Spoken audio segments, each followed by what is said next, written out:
नमस्कार दोस्तों, मैं सत्येन ओझा। आज मैं यहाँ पर खड़ा हूँ न्यू टाउन गली नंबर 2।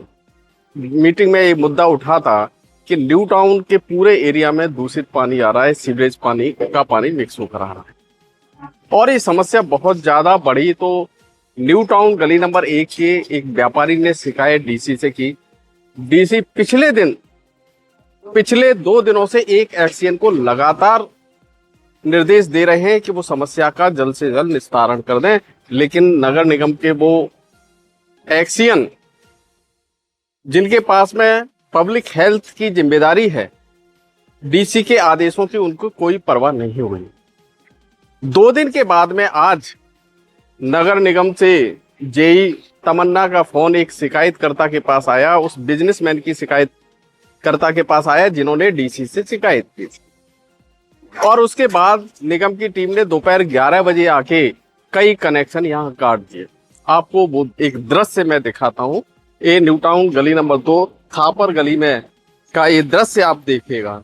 यहाँ पर देखिए, ये सीवरेज का जो टैंक है वो उफना हुआ है और जो पीने के पानी की लाइन है वो ऊपर से जा रही है सीवरेज टैंक के।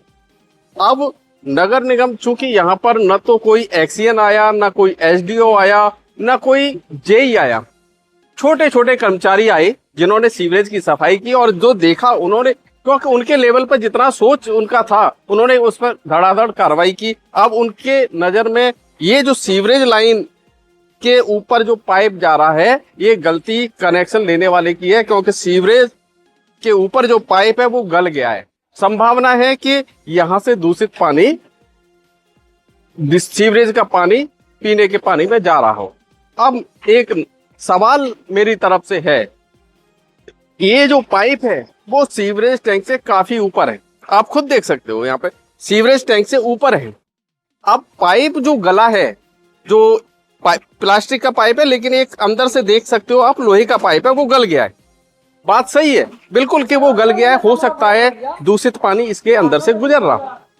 अगर कोई यहाँ पर जेई आता, कोई एसडीओ आता, कोई एक्सीएन आता तो समझ में आती, कम से कम वो यहाँ से ये समझता कि ये अगर पाइप गला है तो सीवरेज उफनने के कारण, यानी आपकी पूरी सीवरेज लाइन चौक है उसकी वजह से पाइप गला है। कनेक्शन लेने वाले की गलती से ज्यादा गलती नगर निगम की है। आखिरकार ये सीवरेज लाइन क्यों नहीं प्रॉपर ठीक हो रही है, सीवरेज क्यों बार बार उफन रहा है। अगर ये समस्या नहीं होती तो शायद वो पाइप नहीं गलता, लेकिन यहाँ पर सिर्फ दोषी उसको ठहरा दिया गया जो पीड़ित है, यानी जो दूषित पानी से जूझ रहे हैं।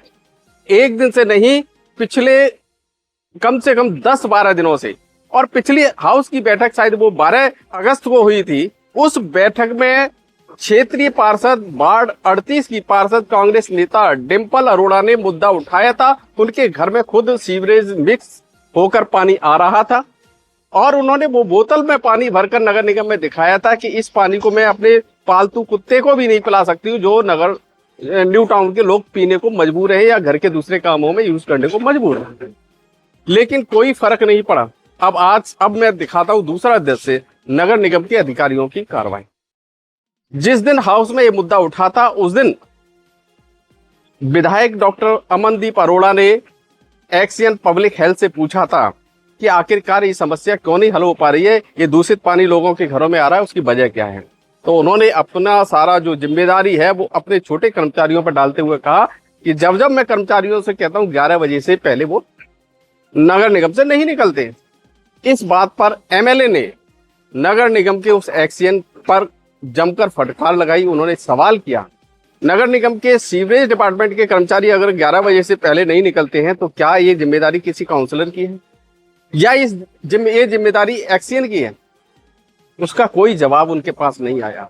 और उसके बाद देखिएगा, उन्हीं पब्लिक हेल्थ से जुड़े एक्सीएन को पिछले 2 दिन से डिप्टी कमिश्नर लगातार बोल रहे हैं समस्या का हल करो, लेकिन वो एक्सीएन को डीसी के आदेशों की कोई परवाह ही नहीं थी। आज तीसरे दिन जब सोमवार को नगर निगम के दफ्तर खुले तो मैं नगर निगम पहुंचा कि मैं कम से कम उन एक्सीएन को से मिलूं, तो वहां से पता चला कि एक्सीएन को जब मीटिंग के लिए फोन किया गया तो उन्होंने एक मैसेज भेज दिया, फोन नहीं उठाया, मैसेज भेज दिया आज वो छुट्टी पर। यानी डिप्टी कमिश्नर के आदेशों की उनको कोई परवाह ही नहीं थी। हाँ, दोपहर 11 बजे से कुछ मिनट पहले जेई तमन्ना का फोन जरूर शिकायतकर्ता के पास आया और उन्होंने पूछा कि आखिरकार उनकी शिकायत क्या है, आखिरकार उनकी समस्या क्या है। ये और भी गंभीर मामला है, क्योंकि नगर निगम का जो शिकायत कक्ष है, जहां दूषित पानी की समस्या रिकॉर्ड की जाती है, दर्ज की जाती है, सीवरेज की समस्या दर्ज की जाती है, वहां पर बैठे व्यक्ति ने बताया कि वे रोजाना शिकायत दर्ज करने के बाद में जेई तमन्ना को सुबह 9 बजे ही रिकॉर्ड सारा भेज देते हैं। यानी शिकायतकर्ता की जो शिकायत दर्ज की गई थी, जो पीने का पानी वो बोतल में भरकर देकर आए थे, वो 11 तारीख को दी गई थी, उसकी जानकारी जेई को नहीं थी, क्योंकि डिप्टी कमिश्नर की हिदायत थी, इसलिए उन्हें उस शिकायतकर्ता की याद आ गई। उनसे पूछा उनकी समस्या क्या है, यानी आम पब्लिक से उनका कोई सरोकार नहीं। अब एक दृश्य मैं दिखाता हूं नगर निगम, आप ये देख सकते हो नगर निगम में, ये मेयर के कमरे के बाहर का दृश्य। यहां पर सीवरेज कहूं या पीने के पानी की लाइन कहूं, पिछले कम से कम कई महीनों से लीकेज हो रही है। अगर जिस ऑफिस से मेयर निकलती है और सामने वो पार्क होता है जहां पर शहीदों के नाम पर पेड़ लगे हैं, अगर नगर निगम के अधिकारी, नगर निगम की मेयर उस समस्या का हल नहीं करा सकती हैं, तो मोगा शहर की क्या समस्या हल कराएंगी। दावे कितने भी किए जाएं, लेकिन हालत यही है और यहीं तक मामला खत्म नहीं होता है। अब आप मैं को दिखाता हूं, मैं फायर ब्रिगेड वाला ऑफिस देखिएगा किस तरह से यहाँ का काफी बड़ा जगह हाइडेंट पॉइंट जहां लगा हुआ है, वो सीवरेज का पानी उफन रहा है या पीने का पानी है, लेकिन लीकेज है। और यहाँ भी ये लीकेज 1-2 दिन पुरानी नहीं है, कई दिनों की है। जो विभाग अपने ऑफिस की लीकेज को बंद नहीं कर सकता है, वो मोगा शहर के लीकेज की क्या बंद करेगा। और हैरानी की बात यही है कि एक भी जेई, एक भी एसडीओ, एक भी एक्शन यहां पर आया नहीं, सिर्फ अपने ऑफिस में बैठे रहे, वहीं से निर्देश उन कर्मचारियों को दिए जो हमेशा जनता की मांग पर हमेशा खड़े रहते हैं। उन्होंने आके आज काफी मेहनत की, सीवरेज लाइन को साफ किया, लेकिन साफ जैसा वो जिनको उनके पास उपकरण थे, उन्होंने सरिया डालकर सीवरेज को की सफाई की, उससे जो सीवरेज का पानी सड़कों पर भरा था वो अंदर चला गया।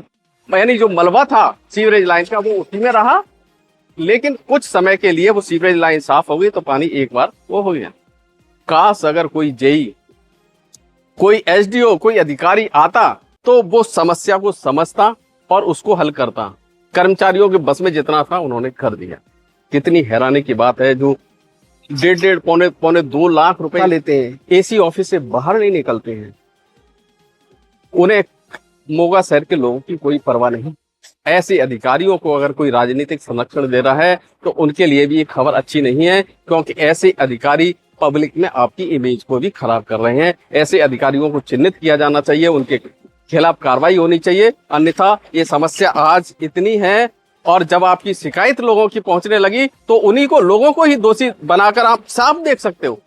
जब पानी की पाइपलाइन सीवरेज लाइन से काफी ऊपर है तो इसमें फॉल्ट कनेक्शन लेने वाले का कहां है? फॉल्ट तो नगर निगम का है, क्योंकि उनके सीवरेज टैंक ओपन रहे हैं, उसकी वजह से वही पाइपलाइन गली है। गली है तो दोषी कौन है, किसकी वजह से? समस्या जो असल है वो नगर निगम की है, फिर कंज्यूमर दोषी क्यों है? यानी पीड़ित को ही दोषी बनाकर रिपोर्ट पहुंच गई और जो एयर कंडीशन ऑफिस से जो निगम के इंजीनियर बाहर नहीं निकलते हैं वो उसी रिपोर्ट को मानते हुए आगे की प्लानिंग करेंगे, तो ये जो उसका कोई हल ही नहीं है, इससे समस्या और बढ़ेगी, कम नहीं होगी। ये है दृश्य मोगा का। अब फैसला मोगा के लोगों को लेना है कि बार बार ऐसे जनप्रतिनिधियों को चुनते हैं जो आपकी आवाज हाउस में उठा नहीं सकते हैं, जो बोल नहीं सकते हैं, जो छोटी छोटी गलियों में अगर सड़कों का कोई टूटा हिस्सा उसका पैच वर्क भी हो रहा हो, वहां पे श्रेय लेने के लिए, अपनी रील बनाने के लिए जो दौड़ने वाले पार्षद हैं और बड़े नेता हैं, जो सभी पार्टियों की मैं कहता हूं जो अपने विधायक बनने का दावा कर रहे हैं, वो कहाँ हैं? वो आपको जो सिर्फ सोशल मीडिया की पर रहते हैं, जो हमेशा अखबारों में रहते हैं, वो नेता कभी आपको शुद्ध पानी नहीं दे सकते हैं। विधानसभा का चुनाव आने वाला है, फैसला आपको करना है। क्या सोशल मीडिया के हीरो बनकर अपना श्रेय लेने वाले नेताओं को चुनना है या आपको शुद्ध पानी देने वाले नेताओं को चुनना है? फैसला आपका है। अदरवाइज आप ऐसे ही दूषित पानी पीते रहोगे, बीमार होते रहोगे, आपकी सुनवाई करने वाला कोई नहीं है। ये था आज का जो अभियान हमारा लगातार चल रहा है पानी को लेकर, उसकी असल कहानी मैंने आपको बताई है। फैसला आपको लेना है, आगे क्या करना है। आपके पास भी कोई ऐसी समस्या है तो हमें हमारे नीचे दिए गए नंबर पर हमें सूचित करिए, हम आपकी आवाज बनेंगे। देखते रहिए द बीट।